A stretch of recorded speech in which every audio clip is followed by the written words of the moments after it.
Olá, sejam bem-vindos. Saber Viver é seu programa para seu envelhecimento, sua velhice e para seu longeviver satisfatório. Estamos recebendo em nossos estúdios Marceliano Teixeira dos Santos, que é cientista social, psicólogo, contador e é professor universitário e ex-presidente do Conselho Estadual dos Direitos da Pessoa Idosa de Alagoas. Seja bem-vindo, Marceliano, ao nosso programa. Obrigado. Mais uma vez, né? Mais uma vez aqui, satisfação de estar aqui, de poder participar dos debates sobre esse tema que me conquistou desde da primeira vez que eu coloquei os pés lá no Conselho do Idoso.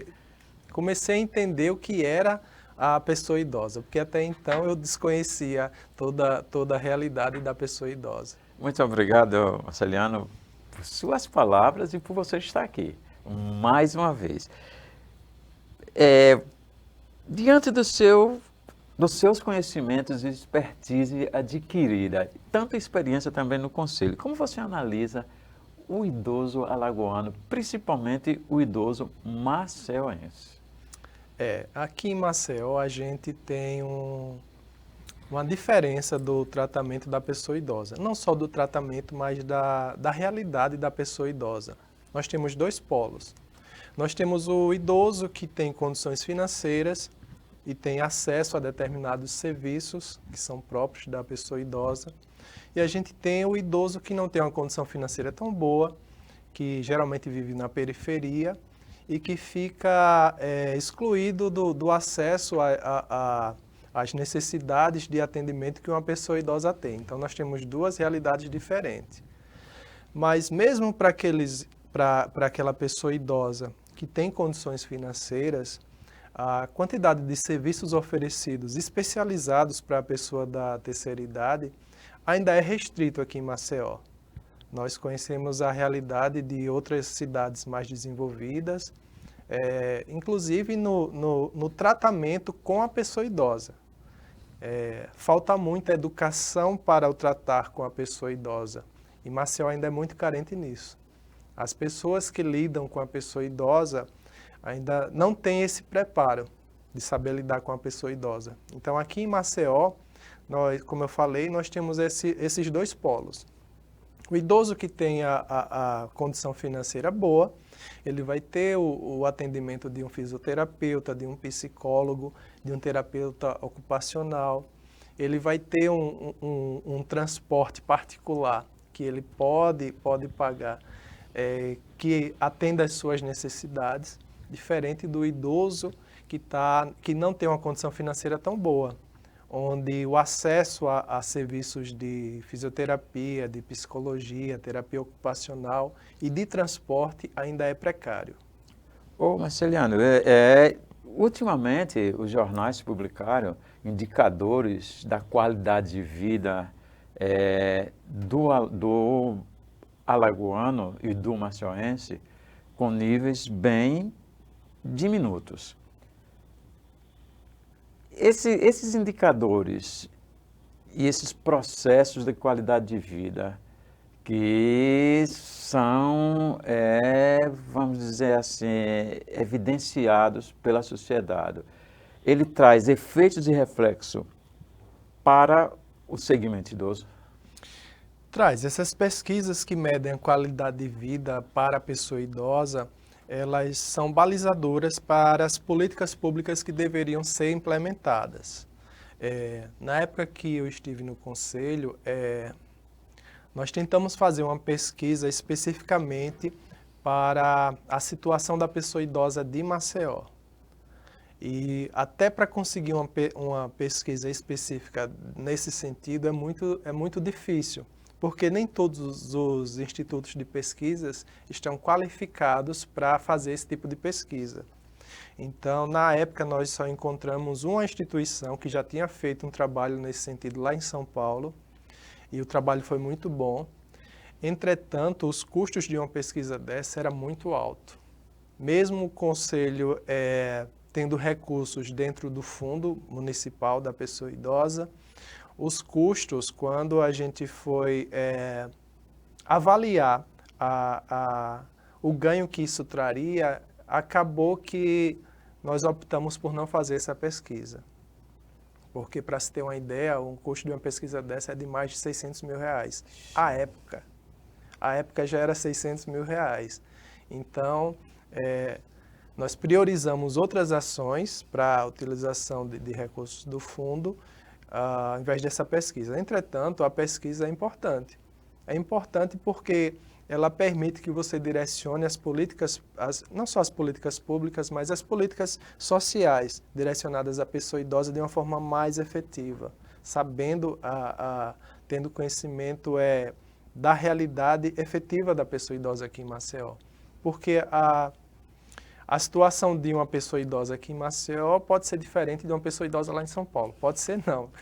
É diferente. É diferente até de Palmeira dos Índios, até de Palmeira de dos São Índios. Miguel, aí vai, né? Então, nesse sentido, essa pesquisa ajudaria bastante a conhecermos qual a realidade da pessoa idosa aqui em Maceió. Quais dicas ou conselhos você daria à pessoa idosa para enfrentamento dessa situação, dessa conjuntura que está aí, que a gente assistiu? A pessoa idosa especificamente, o primeiro conselho que eu posso dar a ela é que ela se intere dos seus direitos. Hoje nós temos o Estatuto da Pessoa Idosa, que é uma lei que avançou muito em termos de garantia de direitos da pessoa idosa aqui no país. Entretanto, poucos idosos têm conhecimento dos seus próprios direitos. Então, a pessoa idosa, que ela busque conhecer quais são os seus direitos e o conhecimento dos direitos que ela tem vai garantir o acesso a diversos serviços que são próprios característicos da pessoa idosa. Marceliana, a gente tem, assim, a pessoa idosa tem dificuldade de adquirir esse conhecimento com uma certa facilidade. Nós mesmo aqui da TV Assembleia, aqui do programa Saber Viver 60 Mais, já fizemos vários programas com o pessoal da Justiça, advogados, para a gente mostrar o Estatuto do Idoso, as políticas públicas que são regentes no nosso país e no nosso município. Mas eu pergunto a você, como psicólogo, quais os maiores desafios e problemas para a pessoa adquirir esses conhecimentos? Do ponto de vista da psicologia, o envelhecimento ele é bem característico e específico. Como a gente fala, é necessário também um preparo para o envelhecimento do ponto de vista psicológico. A gente fala muito do preparo para o envelhecimento do ponto de vista financeiro, físico, biológico, social, de saúde, social. Mas do ponto de vista psicológico, nós ainda não temos a cultura de se preparar para o envelhecimento, para amadurecermos. E como prevenção e promoção, né? Prevenção e promoção, que é muito comum da gente ver. É que depois da aposentadoria, quando é uma pessoa que trabalha ativamente, quando se aposenta, a primeira dificuldade que ele enfrenta é saber o seu posicionamento na vida. Ele acaba caindo num processo depressivo que vai arrastando tudo ao seu redor.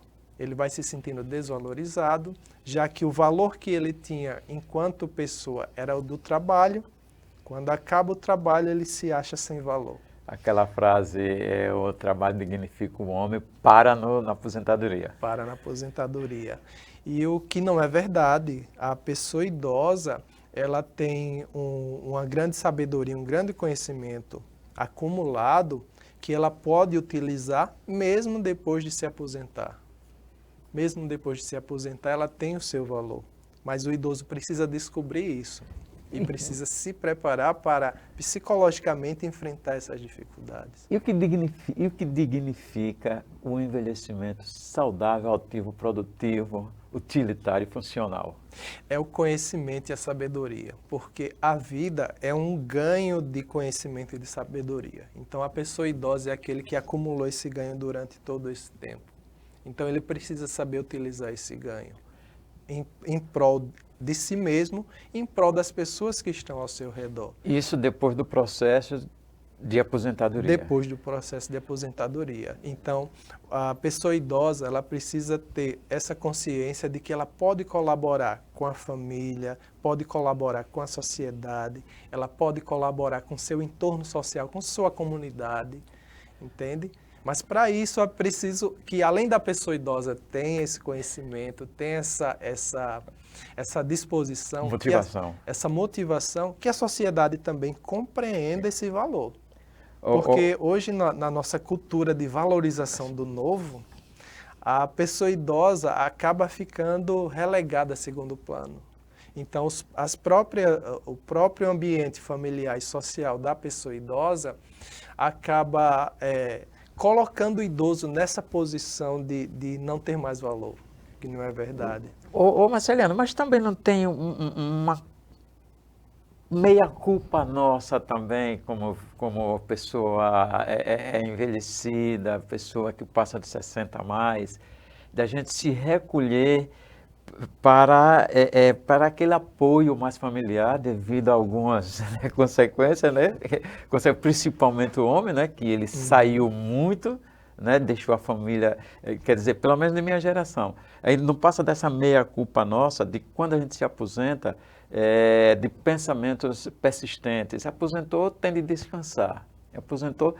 Eu digo isso porque eu vejo e provoco muitos amigos que são médicos, que são da área do direito, contadores, das diversas áreas. Se aposenta e não contribui com esses ensinamentos, com esses conhecimentos que adquiriu durante e fica acumulado no, vamos dizer assim, no disco rígido. Hoje na nossa sociedade a gente ainda traz resquícios de uma geração anterior, de que quando uma pessoa chegava aos 60 anos, isso há 50 anos atrás, quando uma pessoa chegava a 60 anos, a condição dela era de uma pessoa que não tinha mais tanta saúde, não tinha mais tanta disposição, então a aposentadoria para essa pessoa realmente era o momento dela descansar, porque a perspectiva de longevidade era pouca. A gente tinha uma estimativa de vida de 68 anos. Então, quando você se aposentava aos 60, os 8 anos se tornavam... Isso você está trazendo bem para cá. Bem para cá, né? Porque em 1950 era 50 mesmo. Pois é. Mas hoje o que a gente sabe é que com os avanços da medicina, com os avanços também das tecnologias existentes, hoje uma pessoa de 60 anos, ele tem uma condição física bem melhor do que uma pessoa de 40, 50 anos atrás. Então, quando a pessoa se aposenta aos 60, ela tem condições sim de desenvolver outras atividades. Ou melhor, é necessário que ela desenvolva outras atividades. E esse processo deveria começar lá atrás. A pessoa tem que pensar de quando eu me aposentar, o que é que eu vou fazer. O que a gente percebe na clínica da psicologia é que muitas pessoas não se preparam para a aposentadoria, para o envelhecimento. Nem o Estado está preparado, nem o Estado, município está preparado. nem a sociedade também. Nem a sociedade também. Então, o que é muito comum é a pessoa que tem aquela rotina de trabalhar de segunda a sexta ou de segunda a sábado, quando se aposenta, vai para dentro de casa, ele acaba percebendo que a casa dele não tem mais aquela dinâmica que tinha quando ele trabalhava. Então, ele vai ter que construir novas relações com a esposa, com os filhos. Aí é que começam os conflitos. E aí começam os conflitos. Se não estiver preparado, você aposenta até sua esposa. Pois é, porque imagine você hoje, uma pessoa de 60, 65 anos, que ainda tem condições de contribuir bastante e está dentro de casa 24 horas por dia. Então você vai ter que lidar com questões que você desconhecia. E até você vai ter que lidar com essa relação que você tinha com sua esposa, seus filhos, ou seu esposo, suas filhas, você vai ter que construir essa nova relação. Um exemplo muito claro é de pessoas que quando se aposentam, que voltam para dentro de casa, começa a gerar atritos entre casal, atritos entre pai e filho, Porque O idoso, modelo. o modelo é outro. O idoso vai entrar numa área que geralmente, eu estou falando de uma família clássica, tradicional, de marido e Tradicional. mulher, onde a esposa cuidava da casa, o marido era o provedor, e de repente ele volta para dentro de casa e ele quer podar as plantas, que ele começa a interferir nas atividades que eram da esposa, e aí começam a gerar os atritos, porque ele está entrando no ambiente que era dela, e aí ele começa a se sentir deslocado, e a começar a deslocar outras pessoas também. Então, esse é um fato muito comum que a gente encontra e que é preciso você se preparar, você pensar antes de. Olha, quando ele diz que é preciso se preparar, há pouco tempo atrás existia com mais frequência os cursos de preparação para a aposentadoria. Hoje a gente que eu digo são os profissionais de gerontologia, os profissionais de RH, está evidenciando mais com nomes mais diferentes, até tirando esse termo aposentadoria, porque tem muitas conotações. Por exemplo, nós estamos em projeto com a Associação dos Aposentados, aqui de Maceió, para a gente fazer um curso de aposentadoria ativa, e produtiva e funcional. Não é mais aquela coisa de preparação para a aposentadoria. Claro, dentro desse formato do curso, nós vamos ter uma preparação, que eu digo que não é preparação, são informações e conhecimentos para você se adaptar a esse novo estilo de vida que você, quando a gente diz esse novo estilo de vida, que você vai até fazer a estratégia, vai até produzir como é que o seu estilo de vida, como é que você vai ficar para envelhecer junto com sua família. Vamos falar agora um pouquinho, que você é também cientista social, e eu quero fazer uma pergunta assim: de que maneira as políticas públicas em Alagoas têm ou não têm promovido inclusão social para nossos idosos? O que ainda falta para ser feito para garantir uma velhice digna e ativa? Tá, vamos pensar as políticas públicas aqui especificamente para a cidade de Maceió. No período que eu estava lá no Conselho da Pessoa Idosa, percebi que até dentro do orçamento municipal, a pessoa idosa ela tinha dificuldade de ser inserida. Porque quando se propunham a colocar a pessoa idosa dentro do orçamento, era basicamente para constar. Mas de políticas públicas que estivessem direcionadas a atividades para... Atividades não, investimento. Ações, né? Ações, projetos e atividades para a pessoa idosa. E eu digo que talvez não existisse nem má fé, mas desconhecimento. Desconhecimento da real necessidade da pessoa idosa aqui em Maceió. Em ações como, por exemplo, transporte público. Lá no Conselho nós recebíamos muitas queixas de pessoas que tinham sido hostilizadas em transporte público, destratadas, e muitas vezes o Conselho aplicava uma sanção até a gente perceber que não era só uma questão de multar ou de punir, mas era uma questão de educar os trabalhadores do transporte público para lidar com a pessoa idosa, para entender que a pessoa idosa ela tem um tempo diferente, ela tem uma necessidade diferente. Então, a compreensão dessa necessidade da pessoa idosa levaria o trabalhador do transporte público a dar um melhor tratamento à pessoa idosa, evitando acidentes, evitando maltrato da pessoa idosa.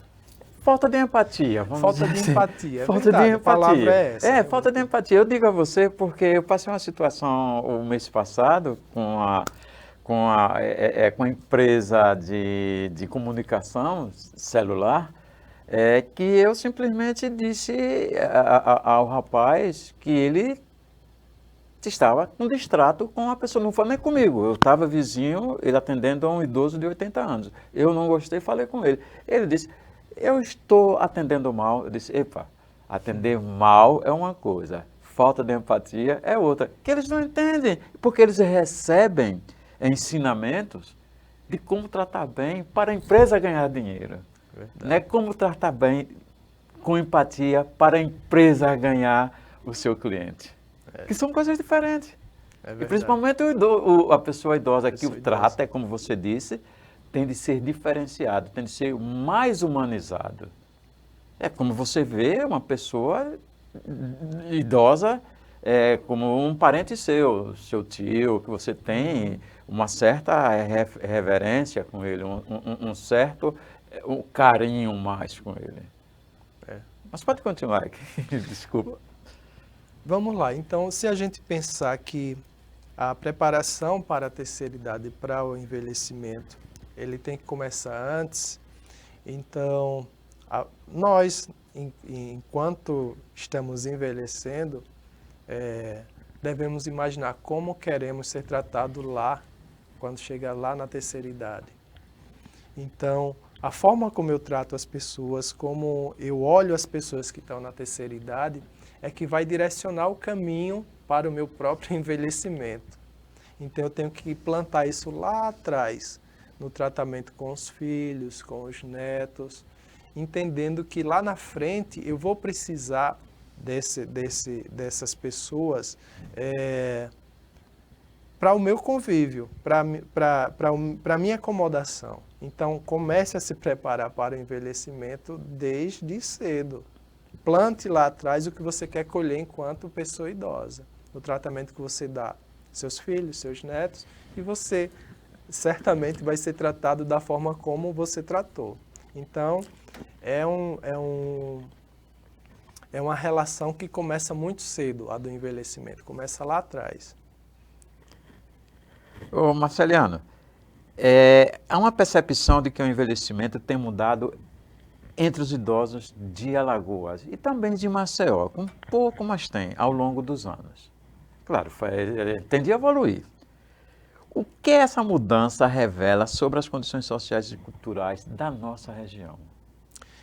A gente percebe que realmente existem avanços para a pessoa idosa em Maceió, em Alagoas, mas no meu entendimento esses avanços ainda estão muito concentrados na área de saúde e a área cultural ainda deixa a desejar. Então nós dificilmente identificamos projetos culturais voltados para a pessoa idosa, teatro, cinema para a pessoa idosa.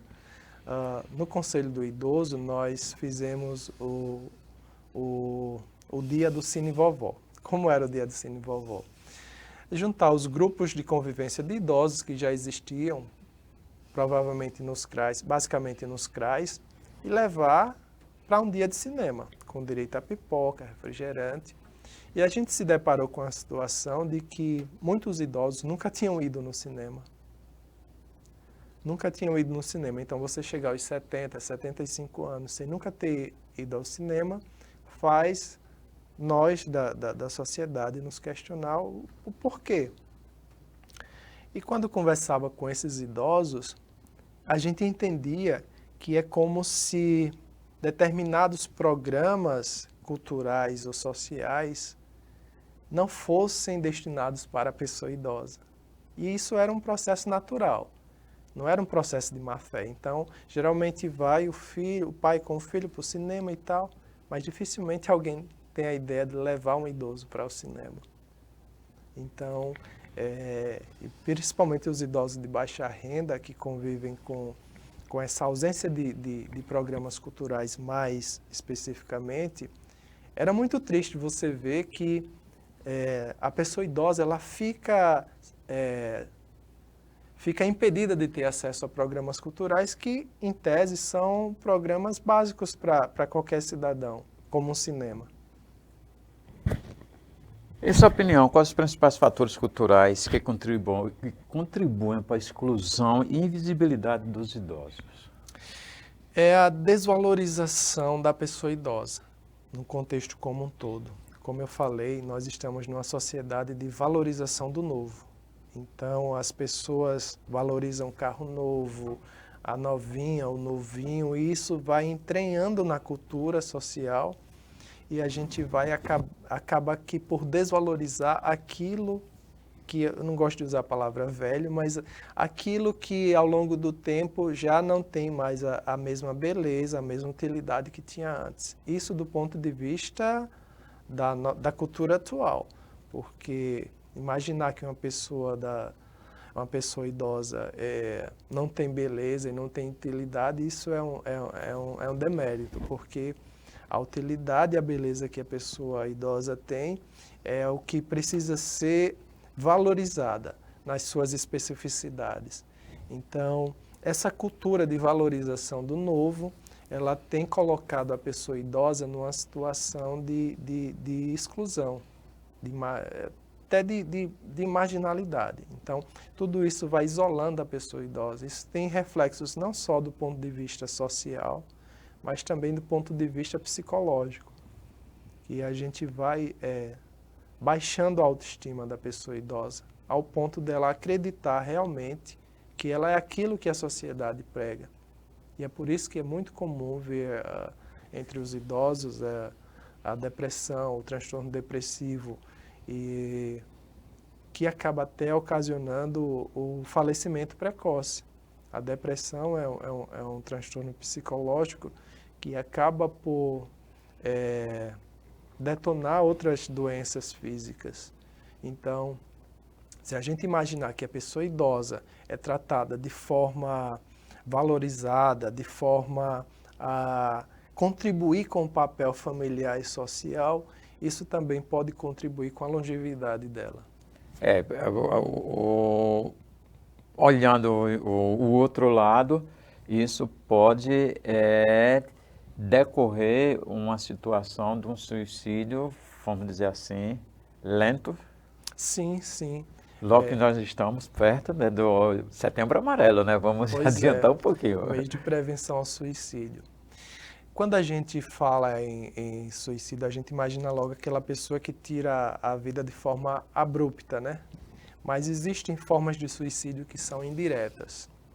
E uma delas é quando a pessoa vai se matando aos poucos, vai deixando de ter as atividades que lhe dão prazer, e ela entra num processo de suicídio que acaba por minando as suas forças de viver. Então, quando acontece muito com a pessoa idosa que ela é desvalorizada, que ela não percebe mais o seu valor e o seu potencial diante da família e da sociedade, ela acaba se isolando, entrando num processo depressivo, e o próprio corpo vai recebendo aquela mensagem como uma mensagem terminal, de fim de vida. Estamos quase terminando o nosso programa, é uma pena. Mas eu tenho uma pergunta básica aqui que eu gostaria de saber de você. Tendo como base seu currículo acadêmico, cientista social, psicólogo, contador, ex-professor universitário, ex-presidente do Conselho da Pessoa Idosa de Alagoas. O que é saber viver? Saber viver é você enxergar todas as oportunidades que a vida lhe oferece. Saber viver é você enxergar essas oportunidades e transformar. Saber viver é você transformar essas oportunidades e vivenciá-las. Saber viver é você vivenciar e aprender. Então, saber viver é você olhar para a sua realidade e enxergar que dentro dela existem possibilidades de crescimento e de felicidade. Gostei da felicidade. Fechou com chave de ouro. Então, você quis dizer que o homem é um ser adaptável, o adaptador. Adaptável, e, no meu entendimento, a gente está aqui para crescer, para amadurecer, para contribuir. Esse é o nosso objetivo de vida, para todo mundo, seja lá você quem for. Desde uma pessoa de classe mais baixa, classe mais alta. Se você entender que a vida é um processo de conhecimento, é um processo de caridade num sentido mais amplo, de você enxergar o outro e contribuir para o crescimento do outro. Porque a gente cresce quando o outro cresce. A sociedade cresce quando todos crescem. Então, viver, ter essa predisposição a contribuir e a aprender. Olha, a ciência gerontologia, ela está surgindo com um conceito novo, que é o envelhecimento coletivo. Ela diz que o nosso envelhecimento hoje, principalmente quando eu li, principalmente aqui em Alagoas do Maceió, produzimos um envelhecimento pessoal e segmentado. E o conhecimento coletivo, é isso que você falou. Mas, infelizmente, nosso programa terminou. Eu quero agradecer ao meu telespectador e quero agradecer a você também por essas lindas lições que você nos passou hoje. Eu que agradeço a oportunidade de estar mais uma vez aqui, contribuindo com o seu público. E quando a gente contribui com o outro, a gente é que acaba ganhando. Então, é uma via de mão dupla. Muito obrigado e estamos aqui à disposição para outras passagens por aqui. Esta e outras lições do Saber Viver 60+, está lá, se você quiser rever, no YouTube, nos canais TV Assembleia e no canal Saber Viver 60+. Muito obrigado e até lá, meu telespectador.